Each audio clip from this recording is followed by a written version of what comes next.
കടല എടുത്തിട്ടുണ്ട്. ഇത് 6 മണിക്കൂർ വെള്ളത്തിൽ കുതിച്ച് വെച്ചിട്ട് എടുത്തിട്ടുള്ള കടലയാണിത്. നമുക്ക് ആദ്യം കുക്കറിലേക്കിട്ട് ഇത് വേവിക്കാം. അതിനാവശ്യമായിട്ടുള്ള ഉപ്പും മഞ്ഞപ്പൊടിയും ഞാൻ ഇവിടെ ചേർക്കുന്നുണ്ട്.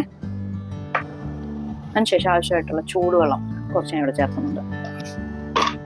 ഒരു 2 കരിവേപ്പിലയും കൂടെ ഇതിനകത്ത് ചേർത്ത് കൊടുക്കണം. നമുക്ക് കുക്കർ അടച്ച് വെച്ച് വേഗം വെക്കാം. സ്റ്റൗ കത്തിക്കുകയാണേ. ഈ കടല ഞാൻ ഒരു 8 വിസിൽ വരുന്നത് വരെ വേവിക്കും.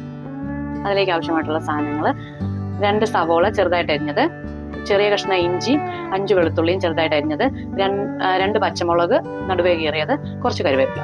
ഇവിടെ സ്റ്റൗ കത്തിക്കുകയാണേ. നമ്മുടെ പാത്രം ഇവിടെ ചൂടായിട്ടുണ്ട്. അതിനുശേഷം ആവശ്യമായിട്ടുള്ള വെളിച്ചെണ്ണ ഞാൻ ഇവിടെ ചേർത്തിക്കുന്ന 1 ടേബിൾ സ്പൂൺ വെളിച്ചെണ്ണയാണ്.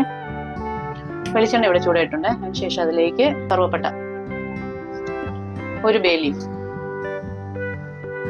ഇതൊന്ന് ചെറുതായിട്ട് ചൂടായ ശേഷം നമ്മൾ അതിലേക്ക് സവോള ഇട്ട് കൊടുത്തിട്ടുണ്ട്. സവോളയിലേക്ക് കുറച്ച് ഉപ്പ് ചേർത്ത് കൊടുക്കുന്നുണ്ട്. സവോള കുറച്ച് വഴണ്ടി വന്നിട്ടുണ്ട്. അപ്പോൾ അതിലേക്ക് നമ്മൾ ഇഞ്ചിയും വെളുത്തുള്ളി അങ്ങ് ചേർക്കുകയാണേ. അതിലേക്ക് ആവശ്യമായിട്ടുള്ള പൊടികളൊക്കെ ചേർത്ത് കൊടുക്കാം. 1/2 ടീസ്പൂൺ മഞ്ഞൾപ്പൊടി,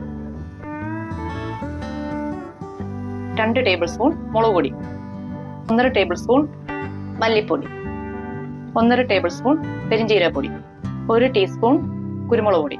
കുരുമുളകൊക്കെ നിങ്ങൾക്ക് ആവശ്യത്തിന് ചേർക്കാം, നിങ്ങളുടെ എരിവ് അനുസരിച്ച്. നന്നായിട്ട്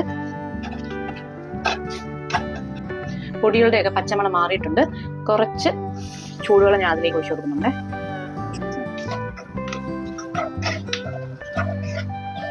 ശേഷം ഈ അരപ്പ് ഒന്ന് മൂടി വെച്ച് തിളപ്പിച്ചെടുക്കാം.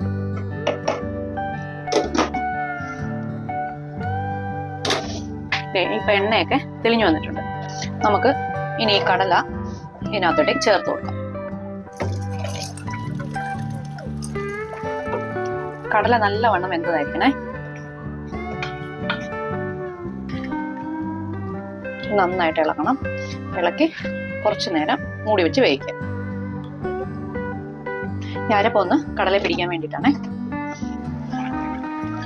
ഇപ്പൊ നന്നായിട്ട് തിള വന്നിട്ടുണ്ട്. നിങ്ങളുടെ ആവശ്യത്തിന് ചാറ് കുറുകിയ ശേഷം ഓഫാക്കണം.